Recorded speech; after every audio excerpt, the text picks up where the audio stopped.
Колеги, може? Може ли? Не. Може. Ајде. Имаме нова бежанска криза, центарот на јужната граница се организира за изложување за евентуално прифаќање на напсички бежанци и дали да ќе бидат испратени медицински тим за контрола. Значи, прво немаме мигрантска криза, се уште нема никаков мигрантски бран кој што доаѓа спрема нашата држава. Меѓутоа, ние како одговорна влада и власт сме во подготовка, го подигнавме нивото. Денеска управувачкиот комитет за справување со кризи Сабајлево расправаше во однос на оваа состојба. Постојано се координираме со службите за да бидеме подготвени за евентуално зголемување на мигрантскиот бран.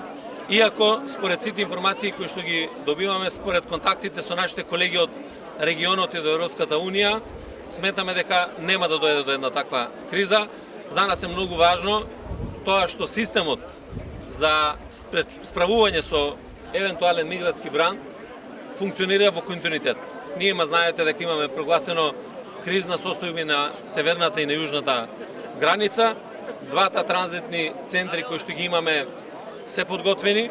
Тоа значи дека остануваме на истата политика. Низ нашава земја само може да транзитираат мигрантите и тоа да бидат присутни до 72 часа. Институциите на системот функционираат во полн капацитет. Јас очекувам дека навистина нема да имаме потреба до крај да го подигнеме нивото или пак да дојде до ситуација во која што ние ќе се справуваме. Со ваков потенцијал денеска и МВР и армијата на Република Северна Македонија ги зголемија своите сили на јужната граница, чисто превентивно. Меѓутоа, секако дека доколку имаме најава, доколку има луѓе кои што ќе влегуваат на територијата на земјата, ќе се преземаат сите мерки и од делот на безбедноста, меѓутоа и од делот на медицината. Така, само да ви кажем, очигледно дека имате недоразбирање во толкувањето на законот за употреба на јазици со вашиот коалиционен партнер. Османи вели дека поставувањето на двојазични табли, например во Прилеп, е согласно законот, додека вие велите дека е грешка. Во случајот кој знаете?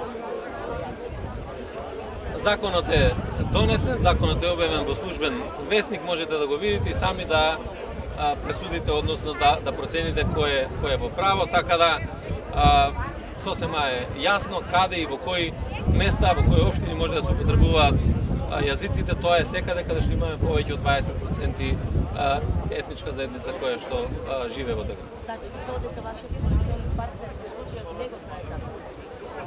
Или го толкуваат како? Па не знам ја што значи. Знаете, во предизборен период може се што да чуете на телевизија и да се однесуваме така како што веројатно очекуваат политичките субјекти. Јас тоа не го коментирам, јас само сакам да истакнам дека законот е тој и законот треба да се почитува таков како што е денес. Кој е вашиот аргумент за констатацијата дека оваа кампања ќе биде Балкана, една од Балканите кампањи, и што, ако е сега таква состојба, што во текот на кампањата како би била, ако уште е сега со Балкани плюс? Кој е аргументот? Прво, јас сакам да повторам уште еднаш, ние како влада, како институција сме подготвени да имаме фер демократски слободни избори, да им осигураме на граѓаните самостојно и слободно да ги носат своите одлуки за овие избори, бидејќи е многу важно да потврдиме дека тие европски стандарди кои што ги применивме и на изборните процеси за локалните избори, за референдумот, за претседателските избори, ќе бидат стандарди и сега. Кога говорам за тоа, говорам на основа на однесувањата на политичките субјекти. Многу е важно како политичките субјекти ќе се однесуваат во текот на изборната кампања. Преголемата пропаганда, ширењето на лажни вести, подметнување и така натаму, тоа значи пред се непочитување на граѓаните. Пред граѓаните мора да излеземе со концепт, со јасна визија за тоа каде треба да се движи државата, што е тоа што треба да им понудиме на граѓаните. Уште еднаш апелирам до политичките субјекти на таков однос, сериозен однос при однос на оваа кампања, да се спротивстават концептите за тоа каде ја гледаме нашата Република Северна Македонија во иднина, што е тоа што треба да го направиме заеднички за виталните национални интереси. Сето друго, пропаганди, лажни вести, немање на ставови и така натаму, не е од корист и ниту за граѓаните, ниту за државата. Благодарам.